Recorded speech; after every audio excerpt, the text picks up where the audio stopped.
আজকে 1 ফেব্রুয়ারি। আজকের দিনের কথা আমি অনেকদিন আগেই আপনাদের বলেছিলাম যে আজকের দিনটা ভীষণ ভালো, যার ফলে স্নান পুজো অনেক তাড়াতাড়ি করতে হবে। তাই সকালবেলায় উঠে জল খাবারের খুব একটা বেশি তামঝাম করছি না। ফ্লাস্কটা পুরো খালি হয়ে গেছে, কারণ 4 লিটার করে জল খাচ্ছি তো, আর ঠান্ডা জল খাচ্ছি না। এখন যদি গরমকাল আসে তখন আমি ভাবছি গরম জলই খাবো। তো যাই হোক, মানে অন্তত ঠান্ডাটা মেনে নিয়ে খাবো। তো এখন ওই যে পরশু দিনে আমি একটা ঘুগনি রান্না করেছিলাম, কাল যেহেতু শনিবার ছিল, আমাদের তো আমিষ একেবারেই চলে না, এমনকি পেঁয়াজ রসুনও নয়, তাই এটা রাখা ছিল। এটা দিয়েই ভাবছি আজকে পাউরুটি খেয়ে নেব। তারপর শ্বশুরমশাই উপরে এলেন, বললেন অক্সিজেন নিতে এলাম। নাতনির পাশে বসে থাকাটা ওনার কাছে অক্সিজেন নেওয়ার মতোই। তো যাই হোক, এইটা আজকে দরজার সামনে টাঙিয়ে দেবো।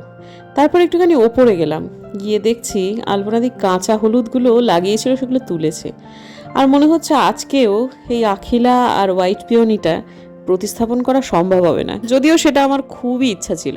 নমস্কার বন্ধুরা, নতুন ব্লগে আপনাদের সবাইকে স্বাগত জানাই। আশা করছি ভালো আছেন সবাই, যে যেখানে আছে।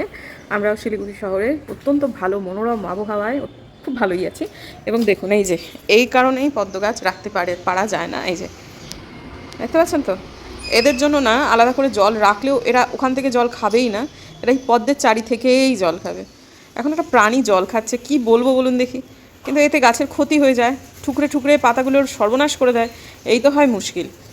ঠিক আছে, কী আর করার, সব সে উড়েও গেল, তার জল তেষ্টা মিটে গেছে। আজকে 1 ফেব্রুয়ারি। আজকের দিনটার কথা আমি বহুদিন আগে বলেছিলাম। সাধারণত রবি, বৃহস্পতি এবং বুধ, এই 3 দিনে যে পূর্ণিমা শুরু হয় বা যে পূর্ণিমা পড়ে, সেগুলো বিশেষ মাহাত্ম্যযুক্ত পূর্ণিমা হয়ে থাকে। এই দিনগুলোতে লক্ষ্মীর পুজো করলে তথা ম্যানিফেস্ট করলে খুব ভালো একটা ফল পাওয়া যায়। প্রত্যেক দিনই খুব ভালো, কিন্তু তার মধ্যেও কিছু কিছু দিনের কিছু কিছু ব্যাপার থাকে, সেটাকে আপনি কেউই চাইলে অস্বীকার করতে পারি না। আজকে হচ্ছে অত্যন্ত ভালো একটা দিন। বিষ্ণু সহস্রনাম, এই যে আলপনাদি চলে এসেছে, আলপনাদি হাতের দেশলাই নিয়ে। আমাদের এখন একটা বিশেষ কাজ আছে, আমরা কিছু আবজ গাবজ কাগজ যেগুলো রয়ে গেছে সেগুলো পোড়াবো এখন। তা যাই হোক, যেটা বলছিলাম যে আজকে ম্যানিফেস্ট করলে, আজকে বিষ্ণু সহস্রনাম, এরপরে মনে রাখবেন সবাই 3টে বার। আমাদের সকলের কাছেই তো এখন এক একটা করে ফোন থাকে, আমরা কবে কবে পূর্ণিমা পড়ছে এবং সেটা কী বারে পড়ছে সেটা যদি আমরা একটু আগে থেকে দেখে নিই। আলপনাদি সাবধান, সেটা যদি আমরা একটু দেখে নিই, তারপর এটা একটু কনসিয়াস থাকলেই হলো। তো এখন আলপনা দিই, দেখি কি করবে। বাপরে বাপ, না এই দৃশ্য খুব একটা দেখানো যাবে না, জানেন আজকাল ইউটিউবে খুব শুরু হয়েছে, এই আগুন জ্বালানো টালানো, এইসব তরকারি কাটাও দেখানো যাচ্ছে না। মাঝে মাঝে একজন হিন্দিভাষী কন্টেন্ট ক্রিয়েটার, তিনি তরকারি কাটা দেখাচ্ছিলেন, তার আবার কি যেন সব এসে গেছে, জ্বললো না দত। শেষ পর্যন্ত শীত পেরিয়ে আমাদের দেখো ফুল এসে গেছে। শেষ পর্যন্ত শীত পেরিয়ে আলপনাদির গাঁদা গাছে কড়ি ধরেছে। সে এখন এমন একটা ঠান্ডার অবস্থা যে আমরা সোয়েটার লাগতে পারছি না গায়ে। আর তারপরে তো ওর একটা ছিল, ওই হাউস কোট একখানা ছিল, সেটাও খুলে ফেলতে হলো। আর এই যে পাতিগাঁদা ফুটেছে, আমি চাইছিলাম এটা পাতিগাঁদা হোক, পাতিগাঁদা সংখ্যায় প্রচুর হয় আমাদের পুজোর জন্য। এবার ফুলের যে পরিমাণ কষ্ট আমরা পেলাম, হ্যাঁ সেটা একটু আগে বুদ্ধিটা কাজলে হতো। সবই পাতি গাঁদা, সবই পাতি গাঁদা। তুমি ভোলা গাঁদা ভেবে লাগালে ওটা পাতিই হবে, আর পাতিই হোক ভাই। অনেক অনেক ভোলা গাঁদা হয়েছে, যেটা পাতি সেটাই আসল কাজে। পাতি গাঁদা হচ্ছে লাস্ট বেঞ্চার, আবার আপদে বিপদে তারাই কাজে আসে।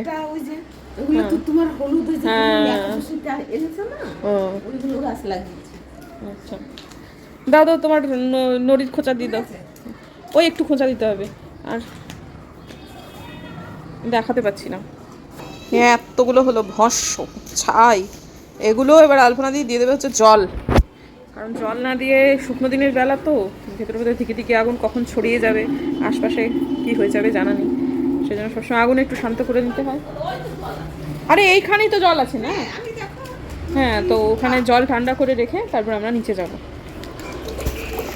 হ্যাঁ এবার ভ করে উঠবে, উড়ি বাপরে, ব্যাস ব্যাস ব্যাস, কাদা হয়ে যাবে। আলপনা দিয়ে ছাড়ো, হয়ে গেছে। এটা হবে সাংঘাতিক সার। হ্যাঁ, আর আর তোমার চিন্তা নেই, চিন্তা নেই, সাবধানের মান নেই। ফোন নিয়ে খেলা বলো। আর এই জলটা কিন্তু খুব ভালো জল, সারের জল। মোদ্দা কথা, আজকে আমাদের পদ্ম গাছ প্রতিস্থাপন হবে না, বেলা হয়ে গেছে, এখন করা যাবে না। আর অপরাহ্নে প্রায়, হ্যাঁ অপরাহ্ন সংলগ্ন সময়ে পদ্ম গাছটা না লাগানোই ভালো। ওটা পূর্বাহ্ন বা মধ্যাহ্নেই করা উচিত। এখন অপরাহ্ন সংলগ্ন হয়ে গেছে, এখন সূর্যদেব এসেছেন আমাদের মোটামুটি পশ্চিমে, তো আসতে অনেক দেরি, কিন্তু তাও এখন এই যে মানে ঢলছে। হ্যাঁ এই যে 4টে বাজে না, 4টে বাজে না, না না বেলা এখনো যায়নি, 4টে বাজতে দেরি আছে। আজকে বাজেট, আজকে বোধিসত্ত্ববাবুকে খুঁজে পাওয়া যাচ্ছে না, তার ফোন বিরাম নেই, সে যে কোনো কাজ করছে, মানে ওয়াশরুম যাচ্ছে ফোনটাকে সাইলেন্ট করে রেখে, হয় না হলে এয়ারপোর্ট মোডে দিয়ে আর কি, মানে ফ্লাইট মোডে দিয়ে। এখন যেমন সে স্নানে ঢুকেছে, স্নান থেকে বেরিয়ে কয়েকটা জায়গায় যাবে, উত্তরবঙ্গ সংবাদে তো যাবেই, তাছাড়াও আরও কয়েকটা জায়গাতে সে যাবে। এখন এই যে এখন কোথায় বা খিচুড়ি দিচ্ছে, দেখুন হাতে করে নিয়ে খিচুড়ি যাচ্ছে। এই যে ও লোকনাথ বাবার মন্দিরে, হ্যাঁ আজকে পুজো টুজো আছে বোধহয়। যাই হোক, আরও বিভিন্ন জায়গায় যে সব নিয়ে যাচ্ছে, বিভিন্ন জায়গায় যাবে। বাজেটের সময় আমি খুব একটা ব্লগ করেছি এমন নয়, পড়ছিলাম, কারণ এই সময়টা বক করলে বা কন্টেন্ট ফ্লোরটা একই, তো লোকটা একটু ডিস্টার্বই হবে। আজকে ভীষণভাবে সে ব্যস্ত, তা সেজন্য আমার কন্টেন্টও হয়তো বা আজকের দিনে শেষ হবে না, এক দিন হয়ে থাকে। আর তাছাড়াও আজকের দিনটা যেহেতু ভালো, সেহেতু নিজের মধ্যে থাকা, সামাজিক মাধ্যম থেকে একটু দূরে থাকা, এগুলো কাম্য, সব মিলিয়ে মিশে। তাই জন্য জানি না একদিনের ব্লগ একদিনে কমপ্লিট হতেই পারে, সেটা হলে আমার সুবিধেই হয়, কারণ রাত্রিবেলা আমি এডিটটা করে রাখতে পারি। আর তা যদি না হয় তাহলে না হয় কালকের দিনে যাবে। আমি বিকেলবেলাতে একটু বেরোবো, আমার একটু কাজ আছে সেই জন্য, তো তখন দেখি আবার ব্লগ করবো। संगी कंचन वरन विराज सुवेशा कानन कुंडल कुंचित केशा हाथ वज्र और ध्वजा विराजे कांधे मूज जनेऊ साजे शंकर सुवन केशरी नंदन तेज प्रताप महाजग सिया राम लखन सीता मन बसिया।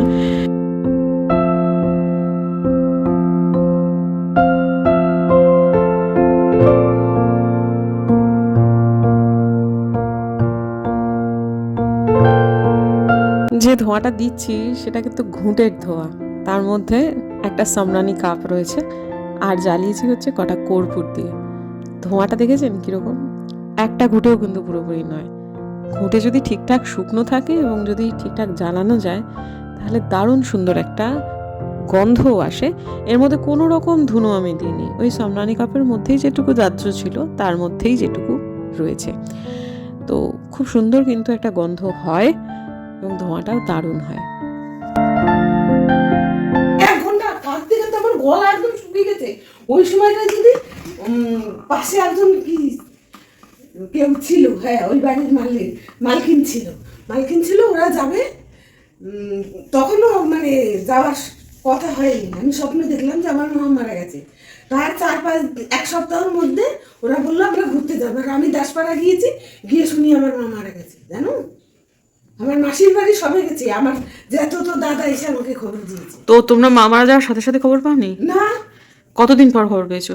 তাও প্রায় 15-20 দিন পরে। এ বাবা!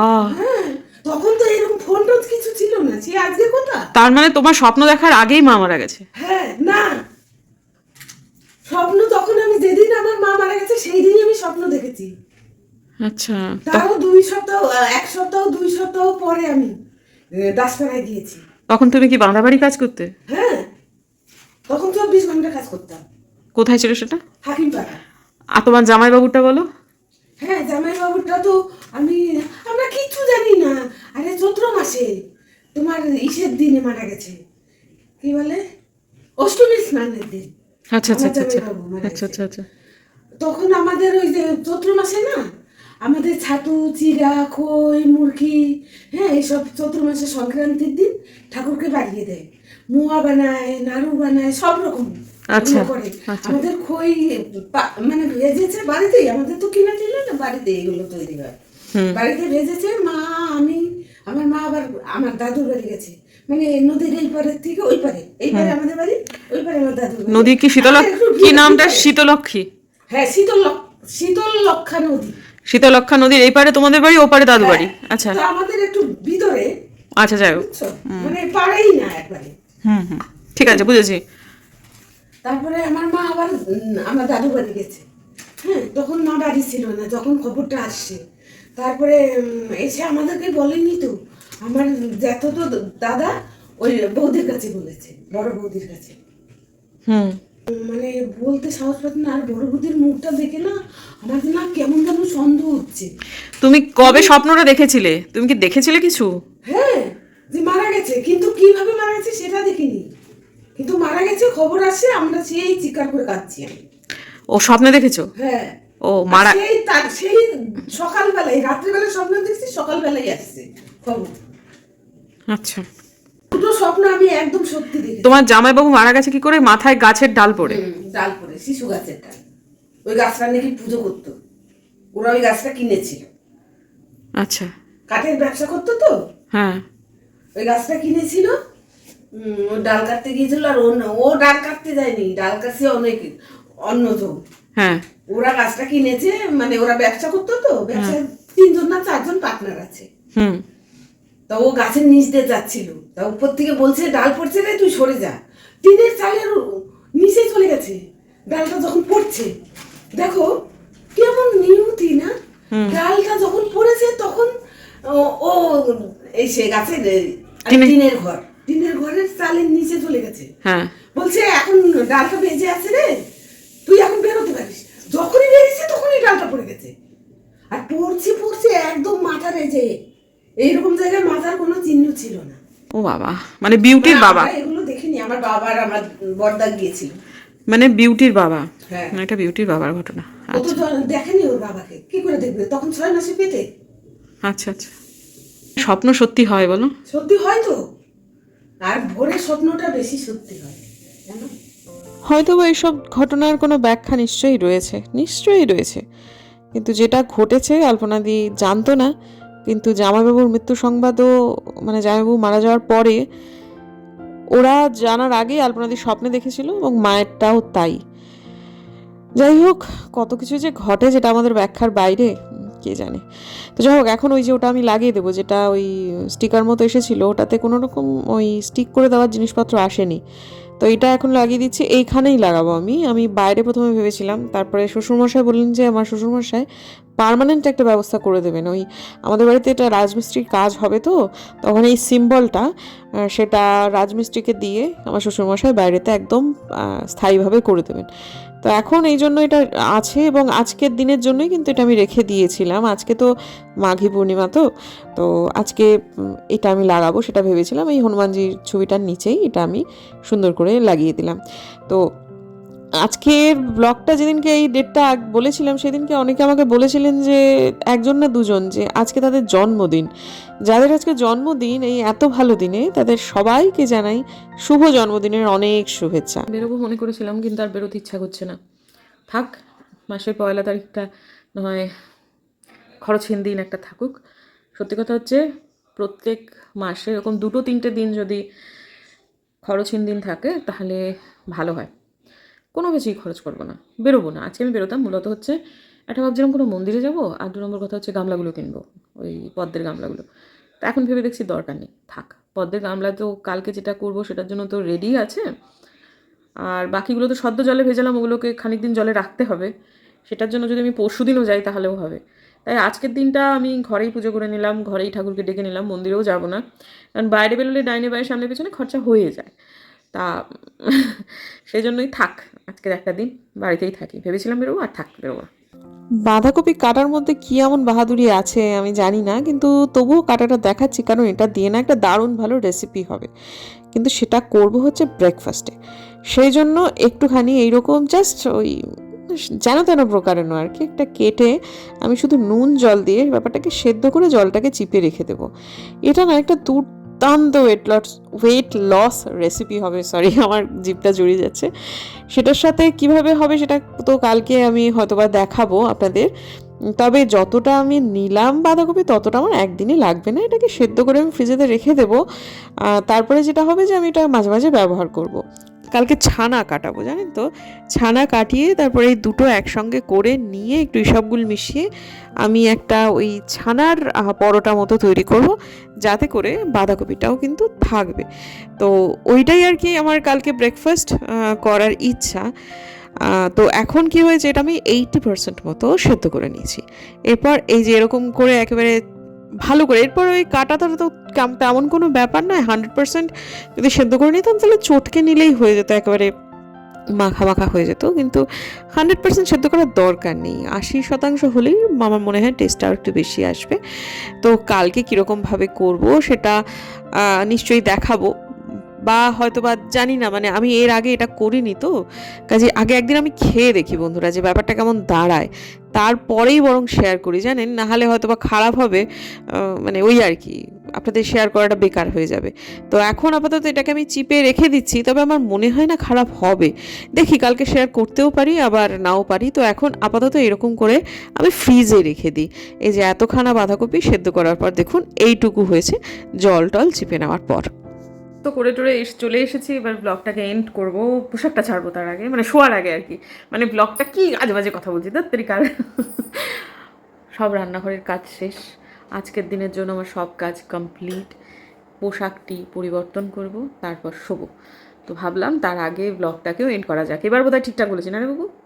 আপনাদের কমেন্টগুলো পড়লাম এবং প্রত্যেকটা কমেন্ট আমাকে এত এত উজ্জীবিত করলো, এত ভালো লাগলো, সবগুলো কমেন্ট পড়লাম। মাঝে মাঝে কমেন্ট পড়ছি, লাভ রিয়াক্ট দিচ্ছি, কিন্তু এখন এই মুহূর্তে বসে আবার প্রথম থেকে আদ্যান্ত এখন পর্যন্ত যা যা কমেন্ট এসছে সবগুলো খুব ভালো করে পড়লাম। এবং পড়ে আমি আপনাদের এটুকুই বলতে পারি, সত্যি সত্যি আপনার ঈশ্বরের আশীর্বাদ এবং আমাকে এত উজ্জীবিত করার জন্য, আমার পাশে এত সুন্দরভাবে থাকার জন্য অসংখ্য ধন্যবাদ। মানে আমি মন থেকে বলছি বন্ধুরা, ধন্যবাদ শব্দটা ছোট, আমি কৃতজ্ঞ আপনাদের কাছে। আমার মাঝে মাঝে পরিস্থিতি, হয়তো মাঝে মাঝে মনে হয় পারিবারিক পরিস্থিতি আজকের দিনটা ব্লগের জন্য অনুকূল নয়, কিন্তু কোথাও না কোথাও আমার মনে হয় যে না, ব্লগটা না করলে আমার চলবে না। চলবে না এই কারণে যে ব্লগটা করাটা আমার এমন একটা অভ্যাসে পরিণত হয়েছে এবং এটা করতে আমার এতটাই ভালো লাগে যে গোটা দিন যদি আমার ব্লগ না হয় তাহলে আমার দিনটাকে একেবারেই ব্যর্থ মনে হয়। আপনারা ভালোবাসেন, আপনাদের ব্লগ আমার দেখেন, সেই জন্যই আমার কিন্তু এটা মনে হয়। আর ভিউজ আপ ভিউজ ডাউন, সেইটা নিয়ে আমি কখনো কখনো এটা আমার মন খারাপ হয়, কিন্তু পাশাপাশি এটাও ঘটনা, আমার মানে সহকর্মী যারা রয়েছেন এই ফিল্ডে, আরও যারা রয়েছেন, তাদের প্রত্যেকেরই এখন ভিউজটা ডাউন চলছে। কিছু একটা মানে বছর বছর তো অ্যালগোরিদমে কিছু চেঞ্জ হয়, হয়তো বা সেরকম কিছু একটা হয়েছে। আগে যাদের 2 লক্ষ ভিউজ হতো তাদের এখন 50,000 নেমে এসেছে। কিন্তু মানে আমি অন্যের কথাটা ছাড়ি, আমি নিজেরটা বলছি। আমি যদি তর্কের খাতিরে এখন আমার 5,000 গড় ভিউ হয়, 5,000 মানুষ আমার ভিডিও দেখছেন বন্ধুরা, 5,000 মানুষ, তারা যদি আমার বাড়িতে চলে আসেন একসাথে, আমি কি তাদের বসতে দেওয়া তো দূরে থাকা, আমি কি দাঁড়াতে দেওয়ার জায়গা পাবো? আজকে যতজন মানুষ আমার ভিডিওতে লাইক করছেন, লাইক করা মানে কি, তারা একটা বোতাম টিপে দেওয়া তো, মানে জাস্ট ওই লাইক বাটনটা টিপে দেওয়া তো, তারা যদি আমার বাড়িতে এসে আজকে একদিনের মধ্যে অর্থাৎ 24 ঘন্টার মধ্যে কলিং বেল বাজিয়ে এসে বলেন টিং টং ঝিনুক তোমার ভিডিওটা আমার খুব ভালো লেগেছে, টিং টং ঝিনুক তোমার ভিডিওটা আমার খুব ভালো লেগেছে, টিং টং করে, আমি দরজা খুলতে খুলতে তো ক্লান্ত হয়ে যাব। যদি আমি ধরে নিই যে 300-400 মানুষ বা 200 মানুষও আমার ভিডিওতে লাইক করছেন, আমি জানি সেটা সংখ্যাটা একটু বেশি, তো এইভাবে ভাবলে না নিজেকে সত্যি সত্যি অত্যন্ত সৌভাগ্যবতী মনে হয়। আমি ঈশ্বরের কাছে পরম কৃতজ্ঞ, আমি আপনাদের কাছেও কৃতজ্ঞ। আপনারা প্রত্যেকেই কেউ না কেউ কোনো না কোনোভাবে, কারণ আমি ভীষণভাবে ঈশ্বরে বিশ্বাসী, সবাইকে ঈশ্বরে বিশ্বাসী হতে হবে এমন কোনো কথা আছে কি? নেই তো। সবাইকে ভূতে বিশ্বাস করতে হবে এমনও কোনো কথা নেই, সবাইকে ঈশ্বরে বিশ্বাস করতে হবে এমনও কোনো কথা নেই। কিন্তু আমি বিশ্বাস করি যে আমার সাথে যারা জুড়ছেন, কোথাও না কোথাও ঈশ্বর তাদের বলছেন যে যাও ঝিনুকের ব্লগটা দেখে এসো, সুতরাং তারা আপনারা আমার সাথে জুড়ছেন। সকলেই আমার কাছে ঈশ্বরের আশীর্বাদ, এবং আপনারা প্রত্যেকে জীবনে খুব ভালো থাকুন, সবাই খুব ভালো থাকুন, আনন্দে থাকুন, যেমন জীবন চাইছেন তেমনই জীবন যেন আপনাদের হয়, রোগ মুক্তি ঘটুক, স্বাস্থ্যকর একটা জীবনযাপন চলুক, ধীরে ধীরে ওজন কমুক। আমি আবারও বলবো একই কথা, বা মাঝখানে একজন বলেছিল আচ্ছা এত ওজন কমিয়ে কি হবে। আসলে আমাকে সামনে থেকে যারা দেখেন তারা জানেন ভিডিওতে আমাকে তুলনায় একটু মোটা লাগে। আমাকে সামনে থেকে প্রত্যেকে বলেছে যে ভিডিওতে দেখে তোমায় যতটা লাগে তুমি কিন্তু বাস্তবে তার থেকে একটু কম, অনেক কম সেটা বলা যাবে না। আমি এখনও ওবিস, আমি এখনও ওভারওয়েট। কী হয় বন্ধুরা, মেদ বাহুল্য থাকলেই তো শরীরে বিভিন্ন রকম অসুখ বাসা বাঁধে। তো যত মানে নিজের শরীরকে ওই রোগের যে আখাড়াগুলো সেগুলো থেকে নিজেকে মুক্ত করা যায়, ব্যাপারটা এটাই। কারো না কারোর ওপর পড়ে থাকতে হবে, ডিপেন্ড করতে হবে, যত দিন কারো না কারোর ওপর নির্ভর না করে থাকা যায়। কার এত সময় আছে বলুন দেখি যে আমি শুয়ে থাকবো, আমি একেবারে অচল হয়ে পড়বো। যতদূর আয়ু আছে আমার, যদি তর্কের খাতিরে আমার যদি 80 বছর আয়ু থাকে, আমাকে তো 80টা বছর বাঁচতে হবে। এখন আমি পায়ে হেঁটে বাঁচবো, নিজের কাজটুকু নিজে করে বাঁচবো, নাকি আমি অন্যের উপর নির্ভর করে বাঁচবো, সেইটা নির্ভর করছে হচ্ছে আমার এখনকার যে জীবনযাপন আমি করছি সেইটার উপরে। প্রচুর ফাস্টফুড খাওয়া, সূর্যাস্তের পরে প্রচুর পরিমাণে খাবার খাওয়া, এগুলো করলে আমি অসুস্থ হয়ে পড়বো। আমার মেয়ে এখন, আজকাল আমার মেয়ে কেন, মানে সবারই তো ঘরে ঘরে একটি দুটি করে সন্তান, মানে তাদের উপর নির্ভর করতে হবে। তারা না আমাদের ভালোবাসে, জানেন তো। তারা যদি জানতে পারে যে মার অসুস্থতা রয়েছে বা বাবা অসুস্থ রয়েছে, তারা নিজেদের কাজেও মনোনিবেশ করতে পারবে না, আর তাদের কোনো দরকার অদরকারে আমরাও তাদের সাপোর্ট হতে পারবো না। আর তাদের ওপর আমরা পড়ে থাকবোই বা কেন, তাই না?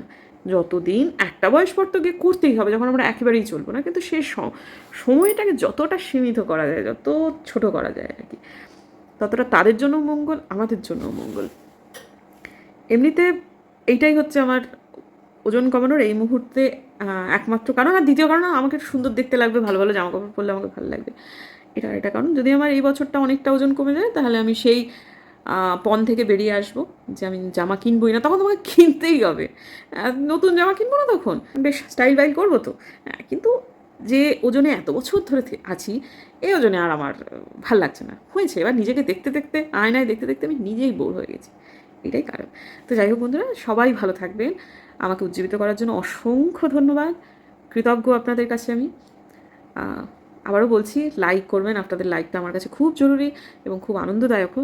লাইক করবেন, পারলে আজকেও কমেন্ট করবেন, এবং যদি যারা চ্যানেল এখনও পর্যন্ত সাবস্ক্রাইব করেননি, সাবস্ক্রাইব করবেন, এবং যদি মনে হয় আমার ভিডিও অন্য উপকারে লাগতে পারে, তাহলে একটু শেয়ার করে দেবেন। আজকের দিনের জন্য বিদায় নিচ্ছি, টাটা।